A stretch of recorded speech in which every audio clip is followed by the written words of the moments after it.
A mí me sigue gustando mucho la idea de recuerdos vivos, Pues sí, porque normalmente los recuerdos ya están muertos. si están, No, sí, ya la si verdad están no me muertos ya no hay gusta, no me recuerdos. gusta, Claro, exactamente. todo Pero recuerdo es vivos vivo. es así como Y aquí estamos, volvemos a vivir además, fíjate. volvemos a vivir. Vol- Recordar es vivir, decían, Así es, decía mi decían por ahí. Oye, ¿y por qué quieres recordar ahora esto que vamos a ver en pantalla Pues y este esto, disco? mira, esto lo vamos a recordar porque es el fundador del Instituto Politécnico Nacional, Nada menos. además de expropiar el petróleo y otras cositas, pero es el general Lázaro Cárdenas. Y yo Fundador del Poli. es el fundador del Poli. Bueno, hay un gran monumento en Zacatenco, ¿no? Sí, Un sí, gran monumento. Entre las cosas que hizo fue fundar el Politécnico Nacional. Si no, no estaríamos aquí tú y yo. nada más. Ajá. Y recordar que fueron 85 años de la expropiación petrolera y la gran concentración que hubo para festejar esto el día de ayer. Pero me parecía que era importante que se vea esto porque, aunque hice la película yo hace 40 años, no, lo importante es que esto se hizo Ah, al revés. porque se inauguró en Madrid en 2013 Sí, un monumento al general Cárdenas. Y el 2013. 13, el 2013. ¿Motivo? Pues motivo ¿Razón? el agradecimiento de la colonia española Por el recibimiento. por el recibimiento, exactamente. De la migración. Pero el Politécnico, que se benefició muchísimo de la llegada de los españoles, intelectuales y supuesto. maestros. Por cierto, ando buscando, a ver si me averiguas dónde está, un auditorio que se llama Federico Bonet, que es un gran investigador, biólogo, que sabía descubrir dónde había petróleo a partir de los animalitos, fíjate. Y hay un auditorio en el Politécnico, Que Federico así se Bonet. llama. Por ahí nos van a decir Vamos a ahorita. buscarlo por Vamos ahí. a buscar. Pero se enriqueció con eso. Mientras nos dicen, ¿qué te parece que vemos el Vemos video? unos fragmentos, es un poco más, vamos a ver nada más 3 temas. 3 temas. Muy bien, adelante. Adelante.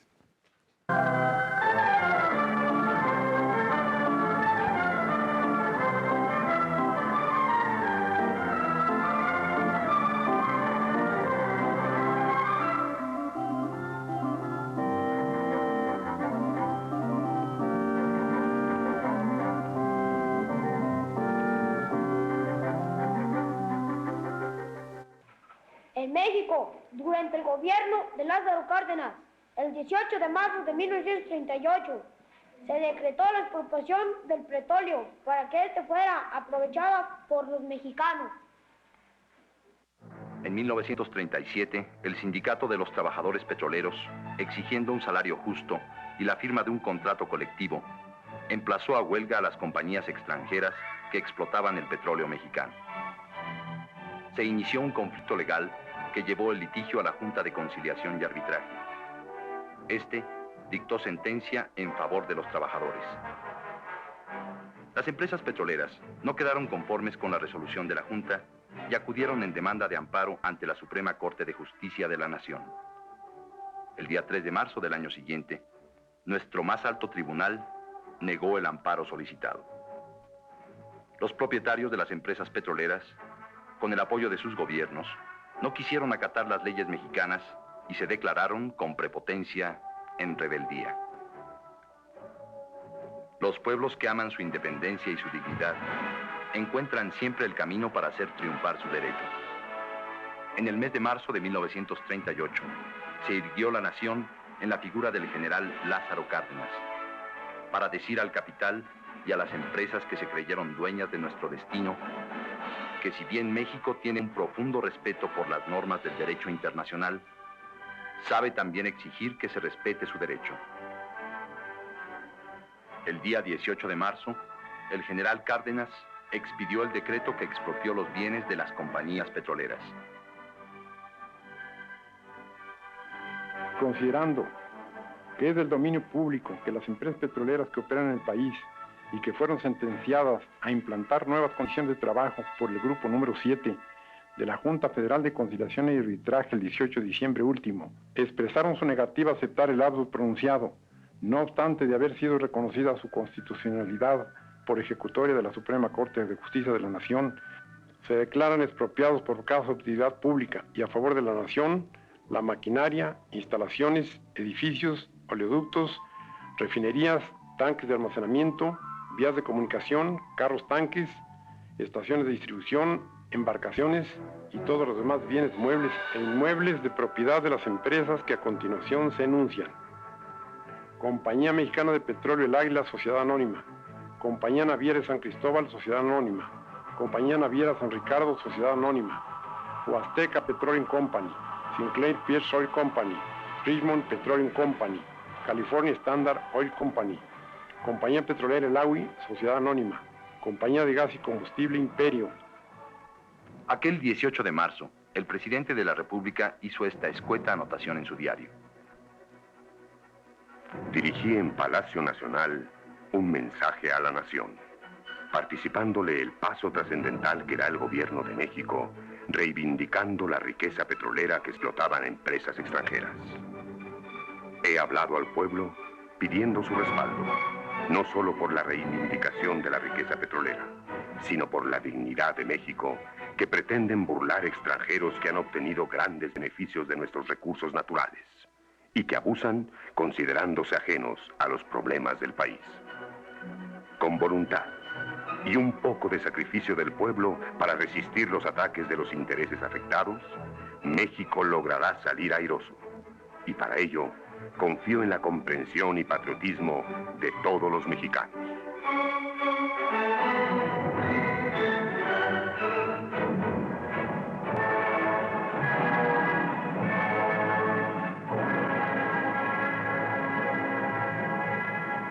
El decreto del presidente Cárdenas sorprendió al mundo y a los grandes consorcios extranjeros. México era un país naciente y, sin embargo, oponía su derecho a las fuerzas económicas, vencedoras hasta entonces en América, en Asia y en África. Era su primera gran derrota y la primera vez que la razón y la justicia se imponían a las ambiciones del capital internacional. El hecho de la expropiación adquirió la grandeza y la gravedad de un precedente. Un llamado de atención ejecutado por un pueblo que acababa de hacer la primera revolución social del siglo XX y que colocaba el derecho por encima de los intereses económicos. La decisión de Cárdenas convirtió a Pemex en la empresa industrial más importante del país.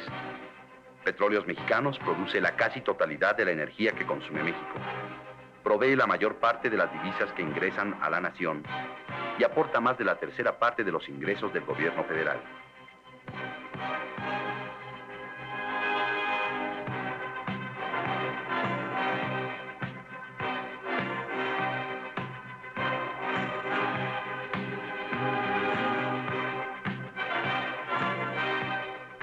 Su experiencia científica y tecnológica ha hecho aportes al acervo tecnológico de la humanidad y los comparte con empresas de otros países. Los obreros, los técnicos, los científicos de Pemex han construido un nuevo Pemex, capaz de responder a los retos que el México de hoy plantea a quienes se sienten responsables. Ante las generaciones que han luchado por asegurar nuestra soberanía energética. El presidente Cárdenas nacionalizó los ferrocarriles que aún estaban en manos extranjeras. La Revolución Mexicana se hizo con caballos, rifles 30-30 y ferrocarriles. En 1937, Lázaro Cárdenas, que como todos sus compañeros y compañeras de armas, pasó parte de su vida en torno a las vías y furgones de los trenes, ordenó la nacionalización de los ferrocarriles de México, rescatándolos de las manos de compañías extranjeras que las manejaban. Quien solo cursó hasta cuarto año de la escuela primaria, fue un decidido impulsor de la educación y la cultura. Siendo autodidacta, llegó a ser un sabio conductor de su pueblo. Como Tatabasco, el utopista y educador español del siglo XVI, Vasco de Quiroga, que evangelizó Michoacán, Cárdenas creía en una educación para el trabajo que le dé al hombre los instrumentos para vivir con dignidad y alegría. La escuela, en el proyecto cardenista, sería el apoyo del sindicato, de la cooperativa, del ejido. Como antiguo escribiente y trabajador, que había sido en una imprenta, fue un incansable promotor de la educación en todos sus niveles. La Revolución Mexicana se propuso crear la democracia y la igualdad a partir de la escuela. La educación de las masas rurales fue la preferida por su régimen. Las misiones culturales, organizadas con jóvenes y entusiastas maestros, llevaron el alfabeto y la educación a los grupos más desprotegidos, con una mística y solidaridad humana que respondía al llamado que Cárdenas hizo a los educadores de su patria. Se crearon miles de escuelas para el trabajo, y el esfuerzo del general Cárdenas en materia de educación técnica remató brillantemente con la fundación del Instituto Politécnico Nacional, en donde la juventud del México contemporáneo aprende los saberes y las técnicas para el mejor dominio y explotación de nuestros recursos naturales. La formación superior de la juventud mexicana fue atendida con el apoyo constante a la Universidad Nacional Autónoma de México y con la creación de la Casa de España, después transformada en el Colegio de México. El general Cárdenas dotó a nuestro país de un centro de excelencia en investigaciones humanísticas y ciencias sociales.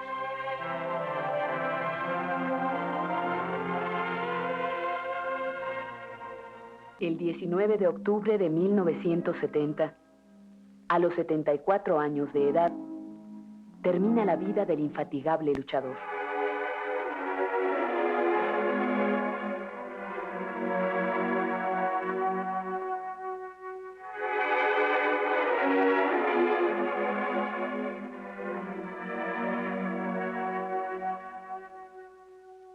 La nación le rinde homenaje al colocar su cuerpo en una de las columnas del Monumento a la Revolución.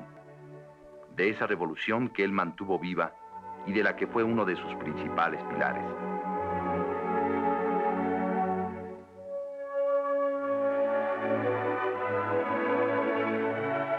El pueblo, su pueblo, en todos los rincones de México, lo lloró en silencio como se llora la muerte de los grandes hombres.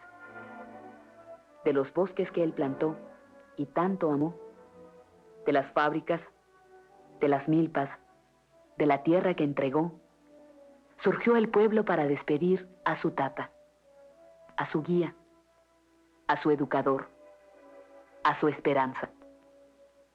En tumbas simbólicas, en muchos pueblos y en la memoria de todos los mexicanos, sigue el recuerdo del gran hombre, del hombre sencillo, profundamente humano, que creyó en su pueblo y a quien le entregó su voluntad y su vida. Regresó a la tierra y al pueblo de donde había salido.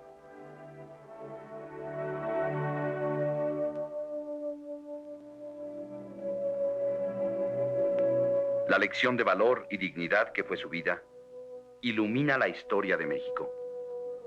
Lázaro Cárdenas es una luz que guía el destino de la nación y que señala claramente a los mexicanos el camino de la ley, de la razón y la justicia.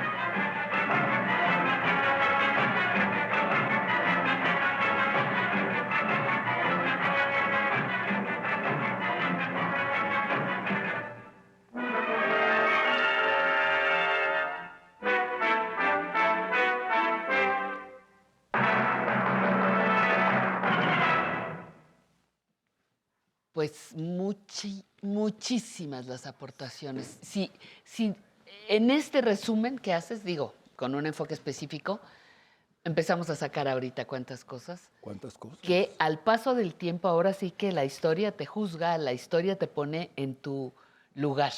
Pues y ahí hay cosas innegables. Bueno, yo me permito Avances. decirle a nuestro público Sí, que la voz está femenina, allá. quien dice las palabras es Patti. Hace 40 años. Hace 40 años ella grabó esas palabras. Esas, Entonces, hace 35 y el chiste es que está la voz del general Cárdenas, la voz de Enrique Rocha, de Emilio Bergenji. de Emilio Bergenji, y también yo tuve que hacer un poquito voz. Ajá. Hay 5 voces. Pero en fin, este es el... Sí, conté que yo lo hice para un proyecto para embajadas y me dijo el rector Soberón que la vio y le gustó mucho y dice, oye, pero hay que preguntarle a la familia. Y entonces doña Amalia, la viuda de general Cárdenas, fue a mi casa para dar una opinión. Se puso a llorar, fíjate, cuando vio, no había vuelto a ver a su marido durante 27 minutos, ¿no? Y le dije, ¿qué le quito, señora? No, déjalo, esto está fantástico. Y entonces, esta es mi aportación. No lloraba por el trabajo, no. No, Lloró de no, la emoción la de emoción de ver al general, claro. Bueno, lo hemos festejado Ajá. y con tu voz maravillosa. Muy bien. Muchísimas gracias, Emilio, A por ti. traernos estos recuerdos vivos en estas fechas tan ad hoc.